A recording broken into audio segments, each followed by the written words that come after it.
আউযুবিল্লাহি মিনাশ শাইতানির রাজিম। বিসমিল্লাহির রহমানির রহিম। আসসালামু আলাইকুম। বাংলাদেশ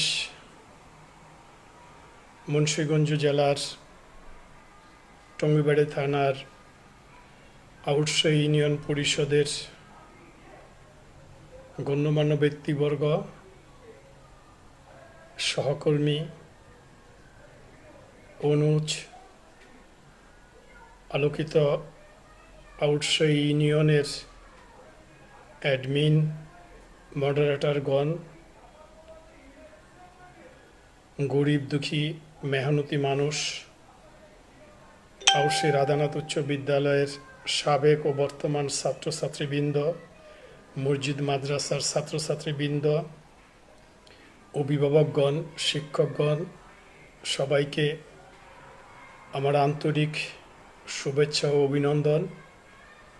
আমাদের ইতিপূর্বেকার লাইভ ভিডিওগুলিকে সাদরে গ্রহণ করার জন্য, বিশেষ করে সপ্তম ভিডিওটি এত বেশি জনপ্রিয় হয়েছে যে আমাদেরকে সামনে চলার পথ উন্মুক্ত করে দিয়েছে। আমাদের মাঝে এক নতুন চেতনা জাগ্রত হয়েছে। আমরা নতুন পথের সন্ধানে, নতুন পথ খোঁজার জন্য অনুপ্রাণিত হয়েছি। আমাদের এই অনুপ্রেরণার অংশীদার হিসাবে আউটশো ইউনিয়নের সমস্ত জনগণ তথা আশেপাশের ইউনিয়নগুলিও সংযুক্ত হয়েছে। সারা বাংলাদেশের 50টির অধিক আলোকিত ইউনিয়ন পরিষদের সংগঠন তৈরি হয়েছে এবং যুক্ত হয়েছে। এই জন্য সবাইকে আন্তরিকভাবে শুভেচ্ছা ও স্বাগতম জানাচ্ছি আমাদের এই আলোকিত সমৃদ্ধ বাংলাদেশ গঠনের প্রয়াসের প্রাথমিক পর্বে। গত পর্বের চাহিদা অনুযায়ী আমাদের বিষয়টি ছিল বাংলাদেশ ও ভারতের মধ্যকার সম্পর্ক বিষয়ক। বিষয়টি আমরা সন্দেহাতীতভাবে প্রমাণ করতে পেরেছি যে প্রতিবেশী রাষ্ট্রগুলি আমাদের সম্পূরক হিসাবে কতটা গ্রহণযোগ্য, এবং সেই আলোকেই বঙ্গবন্ধু শেখ মুজিবুর রহমান 1948 সন থেকে 1971 সাল পর্যন্ত বাংলাদেশের মুক্তিকামী মানুষের পক্ষে প্রত্যক্ষ এবং পরোক্ষভাবে যুক্ত হয়ে সংগ্রাম করে গেছে, এবং সাথে যুক্ত হয়েছিলেন তৎকালীন সময়ের ছোট বড় সমস্ত রাজনৈতিক নেতৃবৃন্দ, ছাত্র সমাজ এবং মেহনতি মানুষ। আজকের এই ফসল তাদেরই উত্তরাধিকারী সূত্রে বাংলাদেশ। আমাদের ইউনিয়ন কেন্দ্রিক আলোকিত আউটশো ইউনিয়নের পথ চলা 2003 সাল থেকে অনেকটা অজ্ঞাত কারণেই এর কার্যক্রম স্থগিত হয়ে গিয়েছিল, আবার পুনরায় শুরু হয়েছে 2000 সালে। আমি আউটশো রাধানাথ উচ্চ বিদ্যালয়ের সাবেক ও বর্তমান ছাত্রছাত্রীদের উদ্দেশ্যে বলবো যে আলোকিত আউটশো ইউনিয়ন কারো ব্যক্তিগত সম্পদ নয়, এবং আমার একা মতামতের ভিত্তিতেও এগুচ্ছে না। এটা একটা কনসেপ্ট, এটা একটা পরিবার যা সারা বাংলাদেশে একটা করে আলোকিত ইউনিয়ন পরিষদ গঠিত হয়েছে। আর সেটা হচ্ছে রানিং যারা চেয়ারম্যান মেম্বার থাকে এবং স্কুলের সাফল্য, বিদ্যালয়ের সাফল্য, মসজিদ মাদ্রাসার সাফল্যগুলি ফোকাস আকারে আসে। একমাত্র ব্যতিক্রম হচ্ছে আমাদের আলোকিত আউটশো ইউনিয়ন, যা 2003 সালে গঠিত হয়েও অনেকটা স্থগিত হয়েছিল। সময়ের প্রয়োজনে এটা চালু হয়েছে অসঙ্গতি দূর করার জন্য। আউটশো ইউনিয়নের চাহিদা অনুযায়ী যে সমস্ত কাজ মানুষের দোরগোড়ায় পৌঁছে দেওয়ার জন্য প্রয়োজন, সেই বিষয়গুলি ফোকাস করার জন্য জনমানুষের এবং মেহনতি মানুষের পক্ষে রাজনীতিবিদদের জাগ্রত করার জন্য, যথাযথভাবে আমাদের কাজগুলি আদায়ের জন্য আমাদের এই পথ চলা। ইতিমধ্যে এই পথ চলতে যেয়ে অনেকে আমার উপর বিরাগ ভাজন হয়েছেন যে আমি রাজনৈতিক বক্তব্য দিই কেন, এবং কেউ কেউ বলেছেন যে ভিডিওগুলি সময়টা অত্যন্ত বেশি হয়ে যায়। আমি তাদের উদ্দেশ্যে বলবো যে আমাদের এই গুণে ধরা বাংলাদেশকে জাগ্রত করতে হলে প্রাথমিক পর্যায়ে আমাদের কনসেপ্টগুলি একটু লম্বা আকারেই হবে, পরবর্তীতে এগুলি শর্ট হয়ে যাবে। ইনশাল্লাহ আমাদের সাথে থাকবেন, যুক্ত থাকবেন।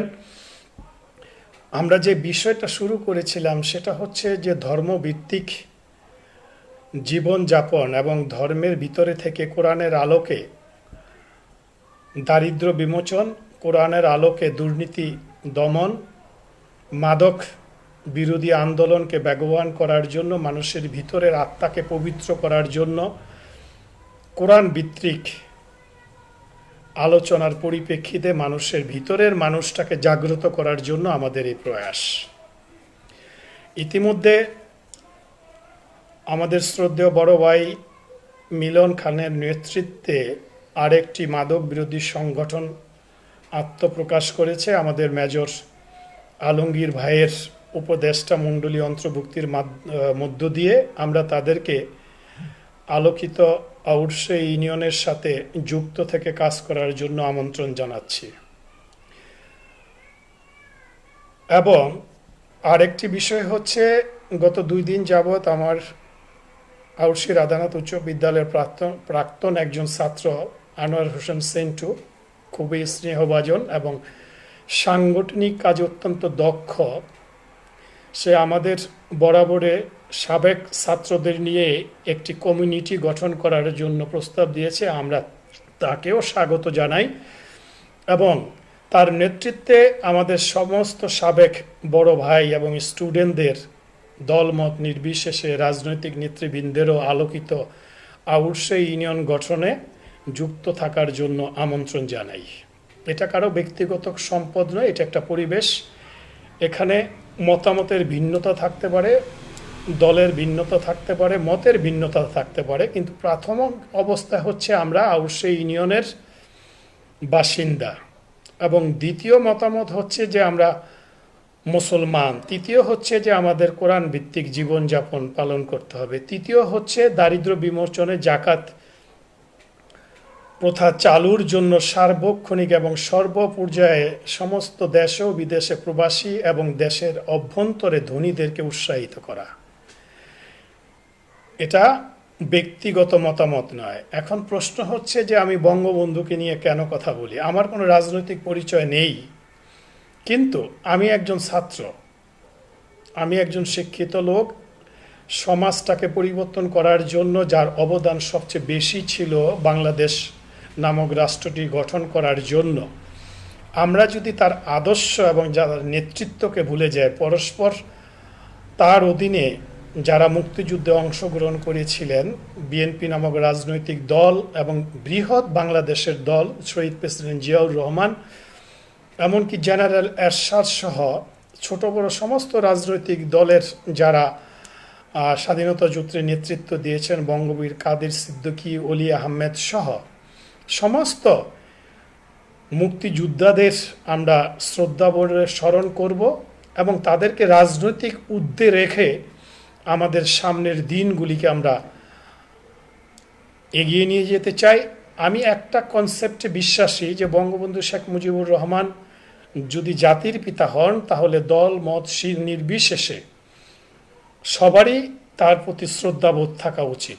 আর যদি বিষয়টা এরকম হয় যে আওয়ামী লীগের নেতৃত্বে দেশ স্বাধীন হয়েছে, উনি শুধু আওয়ামী লীগেরই জাতির পিতা, তাহলে 30 থেকে 40% জাতির পিতা হতে পারে। বিরোধী যারা আছে তারা স্বাধীনতা যুদ্ধের পক্ষে, বঙ্গবন্ধুর নেতৃত্বে স্বাধীনতা যুদ্ধ হয়েছিল সেটা তারা অনেকটা অস্বীকার করছে। তো আমি আমার বক্তব্যের প্রথম দিন থেকে অদ্যাবধি পর্যন্ত বলে আসছি যে আমাদেরকে জাতীয় ঐক্যমত্যের ভিত্তিতে স্বাধীনতা যুদ্ধের এই বিতর্ক এড়িয়ে আমাদের দেশ গঠন করতে হবে, আমরা যে যেখানে আছি। আমি আমার পূর্ববর্তী ভিডিওতে এই দাবিও করেছি যে বাংলাদেশ 16 কোটি বা 18 কোটি মানুষের দেশ। এদেশে বসবাসরত সমস্ত মানুষগুলির 90% মুসলমান, এবং এই মুসলমানদের সঠিক মুসলমান না হওয়া পর্যন্ত আমাদের দেশের মেহনতি মানুষের মুক্তি ঘটবে না এবং দেশের উন্নয়ন হবে না। আমি পূর্ববর্তী ভিডিও এটাও প্রমাণ করতে পেরেছি যে 1945 সালে দ্বিতীয় বিশ্বযুদ্ধ উত্তর জাপানের যে পরিস্থিতি ছিল তার চেয়ে বেটার পরিস্থিতি ছিল আমাদের বাংলাদেশ, ভারত এবং পাকিস্তান নামক রাষ্ট্রগুলিতে। এবং আমি দ্ব্যর্থহীনভাবে বলতে পারি যে 1945 সনে বাংলাদেশের পজিশন জাপানের চেয়েও বেটার ছিল। আজ জাপান বহির্বিশ্বের কাছে অর্থনৈতিক পর্যায়ের নেতৃত্ব দিচ্ছেন বিশ্বের 1 নাম্বার দেশ হিসাবে, এবং সেই দেশটি ছিল বৌদ্ধ অধিষ্ঠিত একটি দেশ, এবং সেখানের নেতৃত্ব এবং মানুষগুলি ছিল সৎ। সন্দেহাতীতভাবে আমি প্রমাণ করতে পারবো যে বিশ্বের সমস্ত দেশগুলি, যে সমস্ত দেশ আজকে অর্থনৈতিকভাবে শক্তিশালী, তাদের দৃষ্টিভঙ্গি ছিল মানুষের সেবা এবং খেদমত করতে হবে, আর সেটার বিষয়ে তারা আপোষহীনভাবে ছিল সৎ। এবং ধর্ম নিয়ে সেখানে কোনো বাণিজ্য হয় নাই, ধর্ম নিয়ে সেখানে কোনো ব্যবসা হয় নাই। বিশেষ করে দ্বিতীয়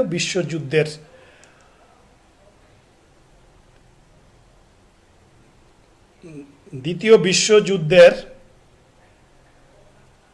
পরে ইতিমধ্যে আমরা প্রমাণ করতে পেরেছি যে আমাদের অসততার কারণে, আমাদের দৃষ্টিভঙ্গি পরিবর্তন না হওয়ার কারণে, দুর্নীতির কারণে আমরা অনেকটা পিছিয়ে আছি বাংলাদেশ নামক এই রাষ্ট্রটিতে। দ্বিতীয় বৃহত্তম মুসলিম রাষ্ট্র হিসাবে আমাদেরকে সারা পৃথিবীর মুসলিম উম্মার নেতৃত্ব দেওয়ার কথা, সেখান থেকে আমরা বেরিয়ে আজ মানুষের দ্বারে দ্বারে অন্যের অর্থের উপরে, অন্যের পণ্যের উপরে আমরা নির্ভরশীল। আমরা অনেকটাই ভারত এবং চীনের পণ্যের উপরে নির্ভরশীল। এই নির্ভরশীলতা কাটিয়ে উঠতে হলে আমাদেরকে সমস্ত সেক্টরগুলির দিকে অবলোকন করতে হবে। সমস্ত সেক্টরগুলির আমাদের স্বয়ংসম্পূর্ণ হইতে হবে। কৃষি খাতে, শিক্ষা খাতে, শিল্প খাতে, অন্যান্য সমস্ত ক্ষেত্রগুলিতে আমাদেরকে স্বয়ংসম্পূর্ণ হইতে হবে।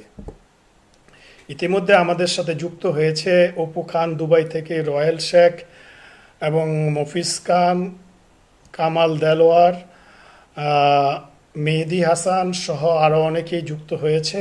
ইউসুফ হালদার অস্ট্রেলিয়া থেকে, জসিমউদ্দিন জয় এবং অন্যান্য যারা আমাকে দেখছেন এবং আমাদের এই 8ম ভিডিওতে যুক্ত হয়েছেন, বিশেষ করে আমাদের ইউনিয়নের বাহিরে, তাদের সবাইকে শুভেচ্ছা ও অভিনন্দন। ইতিমধ্যে আমাদের মফিজ ভাই, ছোট ভাই বলেছেন যে নির্বাচনের প্রচারণা সুন্দরভাবে চালিয়ে যান। আমি যে বিষয়টা,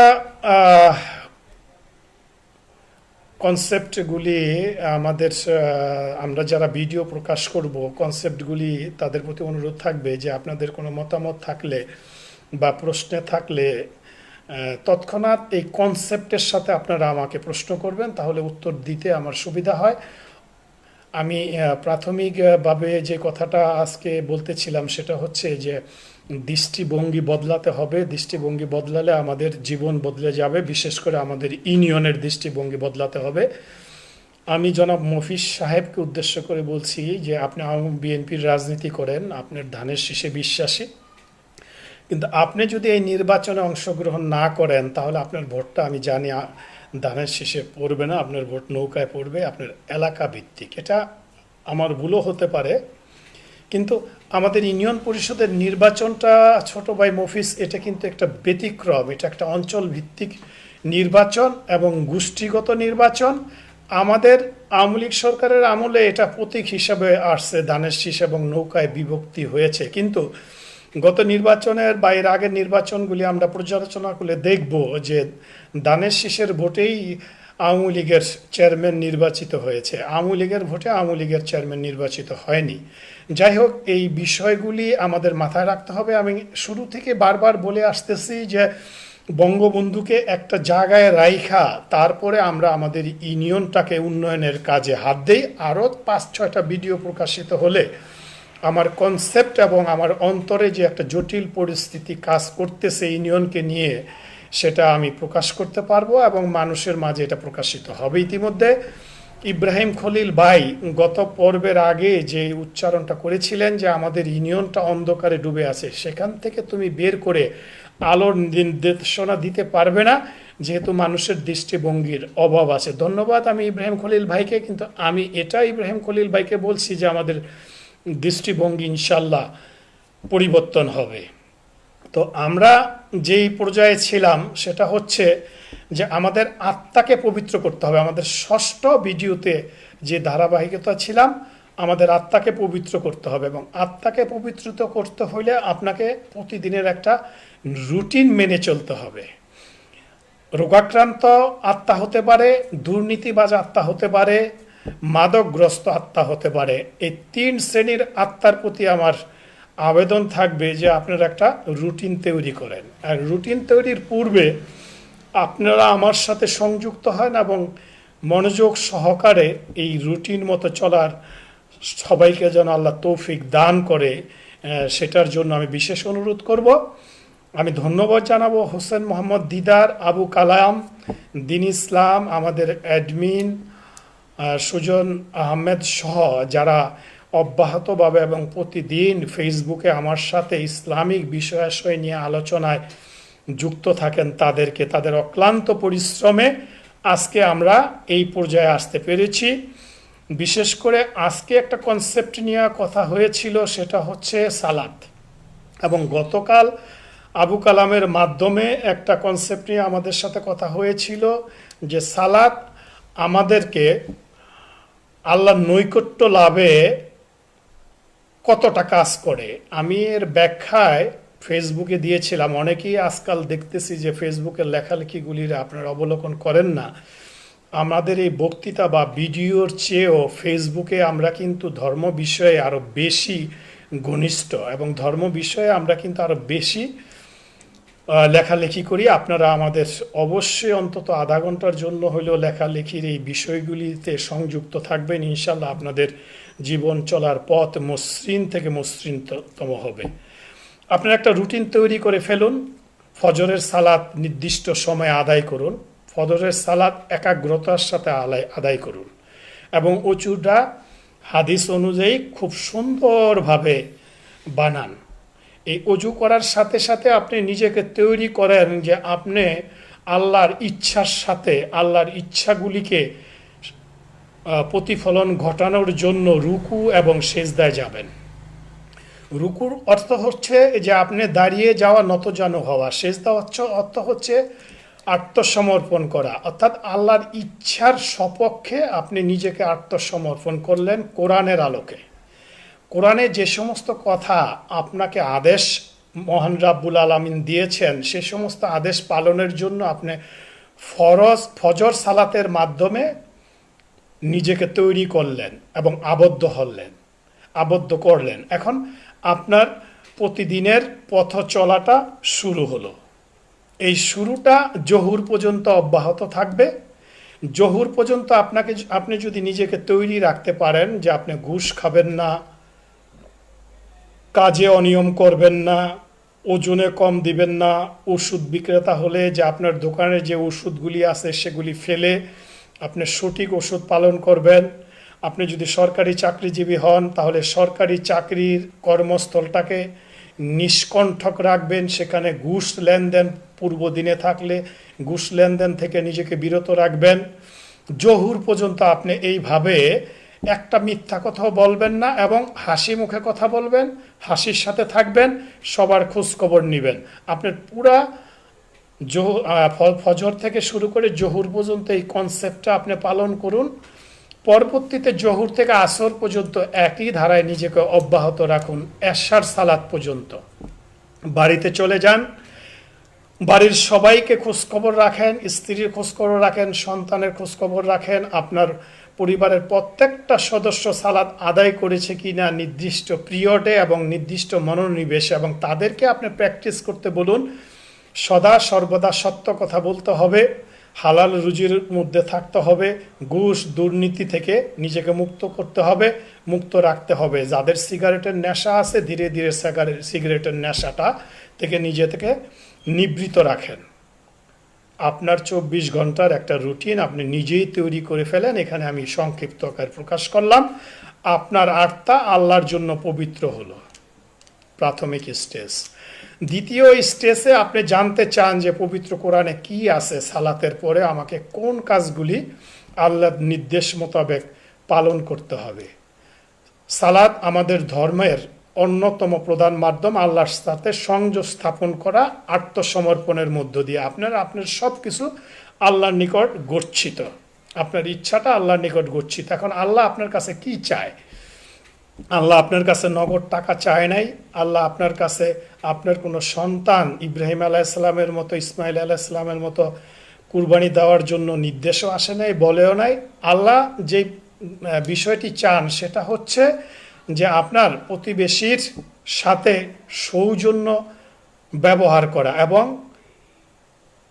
অসহায় দরিদ্র মানুষকে দান করা, দ্বিতীয় পর্যায়ে দান করা। আর জাকাতটা আমরা বছরে একবার দিব, দান করা। এবং এই প্রতিদিনের দানটা আপনি ফজর সালাতের মতো এশার পর্যন্ত প্র্যাকটিস করেন, আপনার দান পরিশোধ করা হলো। দানের সাথে সাথে আপনার তৃতীয় পর্যায়ের যে কাজটা হবে আত্মাকে পবিত্র রাখার জন্য, সেটা হচ্ছে যে সব সময় আল্লাহর ধ্যানে মগ্ন থাকা, যেন আল্লাহর সাথে কোনো কিছুর শিরক না হয়, কোনো কিছুর অংশীদারিত্ব প্রকাশ না পায়, এবং খুব শান্ত এবং সুষ্ঠুভাবে মস্তিষ্ক খাটিয়ে আপনাকে এই পর্যায়ে আসতে হবে। কারণ আমরা ইসলাম ধর্ম, বিশেষ করে বাংলাদেশের মানুষ আল্লাহর সান্নিধ্যের বাহিরে অনেক কিছুকে আশ্রয় করে বসি, এবং অনেক সময় আমাদের মনের অজান্তে শিরক হয়ে পড়ে আমাদের কথা এবং বাচন ভঙ্গির মাধ্যমে। যেমন আমরা অনেকেই বলি কোনো কাজকে বাগিয়ে নেওয়ার জন্য কসম খাই, এবং এই কসমটা যদি সত্যি হয় তাহলে কতটুকু গ্রহণযোগ্য আছে তাও আপনার বিবেচনার উপরে আমি রেখে দিলাম, যদি আপনি ওই কথাটা না রাখতে পারেন। অথবা এই কসমের সাথে আপনি আরেকটু বিষয় জড়িয়ে দেন, সেটা হচ্ছে বচনটা এরকম: উপরে আল্লাহ, নিচে আপনি। এটা গর্থিত কথা। একমাত্র সব কিছুর মালিক আল্লাহ, এবং আপনি স্মরণ করবেন আল্লাহকে। এখানে কসমের কোনো প্রসঙ্গ নাই। আপনি আত্মাকে পবিত্র করতে না পারলে আপনার কি হবে? আপনার সালাত আদায় হবে না, আপনি যে দান করলেন সেই দানটা আপনার আদায় হবে না।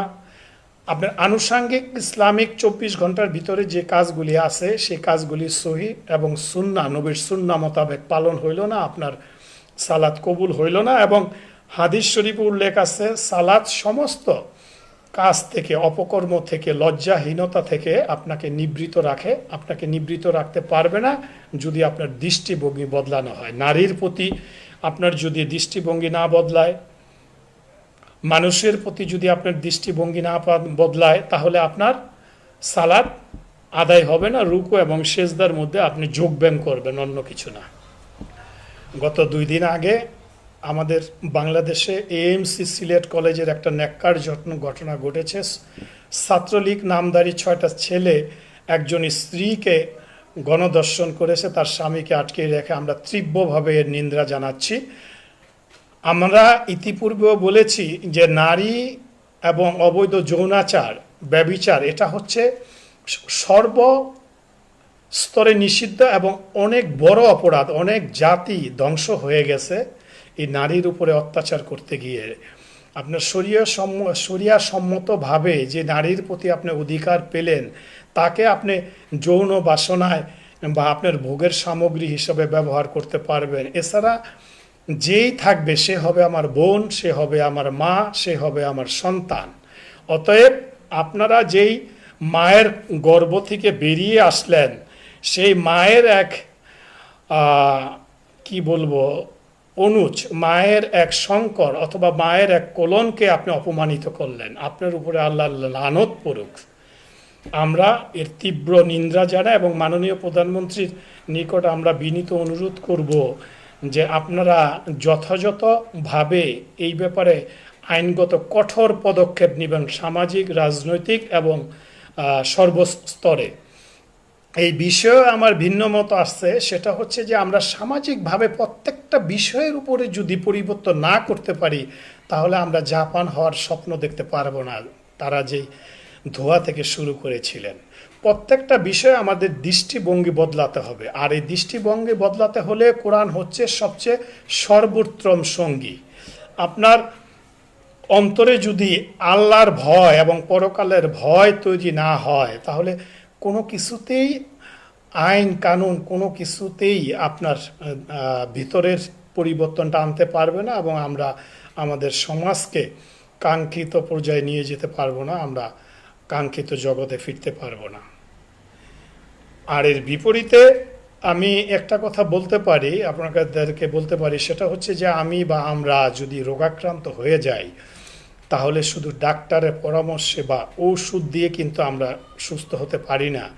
আমাদেরকে সুস্থ হতে হলে রোগ প্রতিরোধ ক্ষমতা বৃদ্ধি করতে হয়, আর রোগ প্রতিরোধ ক্ষমতা বৃদ্ধি করতে হলে ডাক্তারের পরামর্শ অনুযায়ী আমাদেরকে খাবার খেতে হয়, এবং এই খাবার শরীরের ভেতরে রোগ প্রতিরোধ ক্ষমতা বৃদ্ধি করে, আর এই রোগ প্রতিরোধ ক্ষমতা আমাদেরকে রোগ থেকে মুক্তি করে।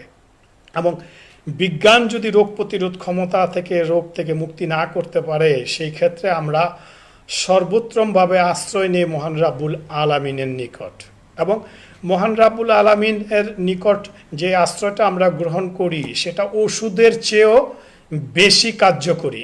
রাব্বুল আলামিন যদি আমাদের রোগ থেকে মুক্ত না করতে পারে, তাহলে কোনো ওষুধই আমাদের মুক্ত করতে পারবে না। আমরা খাবার যেমন পরিবেশন করি, খাবার যেমন খাই রোগ প্রতিরোধ ক্ষমতার জন্য, তেমনিভাবে পবিত্র কোরআন শরীফও আমাদের আত্মার এই উন্নয়ন এবং প্রতিরোধক সাধক হিসাবে আমরা নিয়ে আসতে পারবো। পরবর্তীতে আমরা কোরআন শরীফের আয়াত নিয়ে আসবো অর্থনৈতিক ব্যবস্থাপনায়, কোরআন শরীফ আয়াত নিয়ে আসবো সামাজিক ব্যবস্থাপনায়, কোরআন শরীফের আয়াত নিয়ে আসবো আমাদের সামাজিক অবক্ষয় থেকে কিভাবে আমরা কোরআনের আলোকে মুক্ত হতে পারি, সেই সাজেশন ভিত্তিক পর্বগুলি আমরা পর্যায়ক্রমে ইনশাল্লাহ নিয়ে আসব।